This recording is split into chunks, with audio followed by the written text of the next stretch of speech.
everyone, this is Aisha and welcome to our 71st Kotlin tutorial. And in this tutorial, I'll be talking about the operator overloading. So operators are overloaded to work with the user-defined data types, for example, objects. Now you can overload the plus operator to add two objects. You can overload the decrement operator to decrement two objects and so on. So now when you write x plus y, the internal working of this program is x dot the plus function, and then inside the parameters we have y. So this means x and y are added. So this plus is an operator. When you write this plus operator, then internally this function is called. So now in this tutorial I'm going to overload this plus operator, and when we use x plus y, then this function will be called and we will upload this overload this function. So now let's create a class. Okay, class, then the name of the class, for example, I'm going to name mine overload, and then we will have a primary constructor. Inside the primary constructor I'm going to create two variables. The first one is of integer type, which is equals to 0, and again second one is of integer type, and now I'm going to assign a value, for example 12. So now here you can see I have assigned default values. So when I create objects for this class, it is not mandatory to pass these values because these values are already assigned.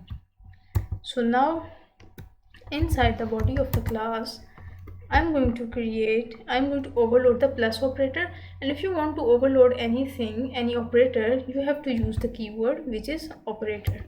So this operator will tell the compiler that we are going to overload an operator. So now we will have the keyword fun, and as I told you, I want to overload the plus operator, so I will use this plus function. So inside the plus function we will have one argument, like here we wrote, you can see here x dot plus, and we have y. So we have to pass some argument. I'm going to write o, a variable, and the data type of this variable will be the name of the class, overload. And now the return type of this function will also be the name of the class, and then we will have the body of the function. So inside the body of the function we should have a return statement. This is because the return value is of overload type. Now I have to return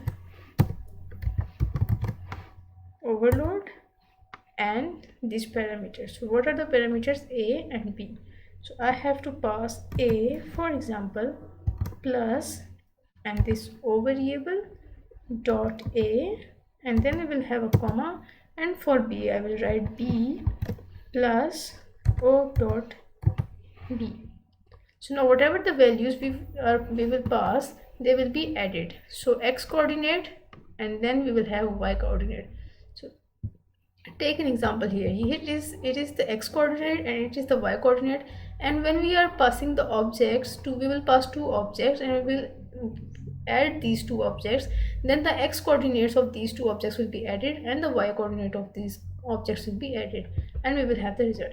So now in the main function I'm going to create two variables, x equals two objects I'm going to create of class overload. And now you can see if I do not pass any variable, any parameters, there will be no error. This is because we have assigned default values to A and B.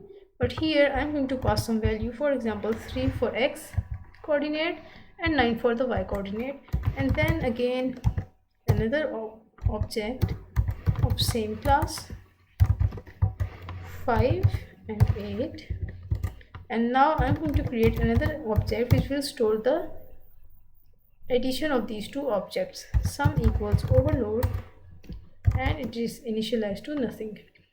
Then sum equals x plus y. So I told you guys that when you use this plus operator, then internally this plus function is called. So here when we use this plus operator, this function is called. Now in this function we have overloaded this function to add two objects. Now let's use the print line statement, and we will print the result. So sum of objects equals, now we have to print the x coordinate and we have to print the y coordinate. So addition of x coordinate a and addition of y coordinates of both of the objects b and b. So you can see b here and then we have O of b. So now I'm going to use the dollar symbol, then curly braces and sum dot a, the x coordinate, comma, dollar symbol, sum dot b. Now let's run this program.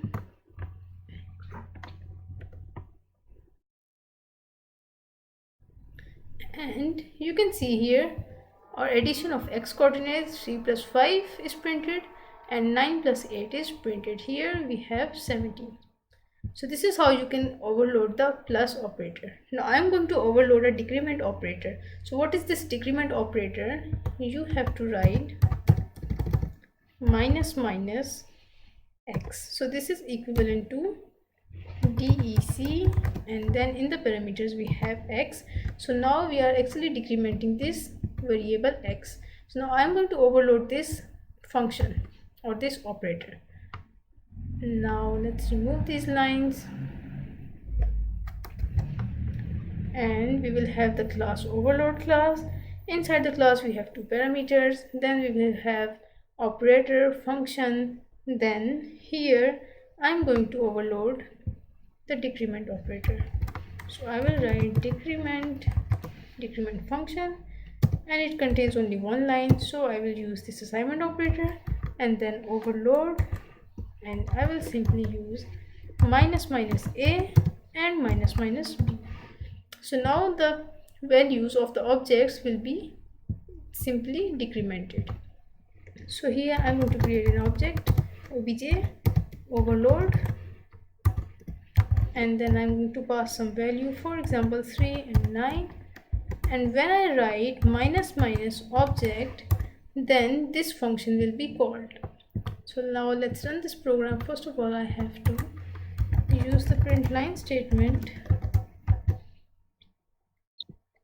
dollar symbol, curly braces, obj dot a, and then we will have dollar symbol, curly braces, obj dot b. And now we will have decremented values here. So 2 and 8, 3 minus 1 is 2, 9 minus 1 is 8. So this is how you can overload operators in Kotlin programming language.